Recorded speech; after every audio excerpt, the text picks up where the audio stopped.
कसं काय बोला आज खरसुंडी बाजारात काय आणले? ही काय बैल घेऊन आले. हा काय सांगता ह्याचं काय? आता दे 1.25 लाख. 1.25 लाख रुपये. तुमच्या अपेक्षा कितीचे आहे काय ह्याचे?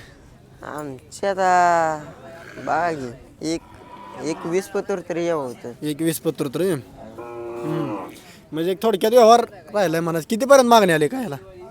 ह्याला आलती पण ती लईच कमी ₹1,00,000 म्हणत. हां म्हणजे 20-21 हजारात राहिले म्हणायचे. हां हे आता कुठं फायनलला पळा असतो का आपलं गवळ आहे? नाही फायनलला पळा असतो. मुंबई करते. कुठं गट वगैरे काय काढले ते का? होय गटात जायला तर गट पास करते पण परत फायनलला लई पळायला ती बरोबरचा खोंड लागत नाही. म्हणजे पैर साथ देत नाही म्हणायचं. हां पहिरे साथ देत नाही. म्हणजे आतापर्यंत किती मैदानात गट काढलेत काय? जाईल तिथे गट काढते. जाईल तिथं काढते थोडक्यात.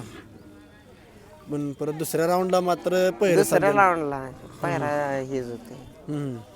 म्हणजे पैऱ्याकडं बैल सध्या अंधारात आहे म्हणायचं. हां पायऱ्याकडनं अंधारात असल्यामुळं आणि कसं आहे ते जरा आपलं क्रेशरी असल्यामुळं कामातनं लक्ष लागणार ह्याकडे हे न्यायला होईना म्हणून आणलाय. नाहीतर ठेवायचा होता आपल्याला. चालते. आपलं नाव आणि मोबाईल नंबर सांगा की. नाव जितेंद्र किसन मोरे. हां मोबाईल नंबर 9168231049. चालतंय. धन्यवाद. गाव कोणतं म्हणलं आपलं? दिगंची. दिगंची जाऊ आटपाडी तालुका जिल्हा सांगली आहे ना. हां चालतंय. धन्यवाद.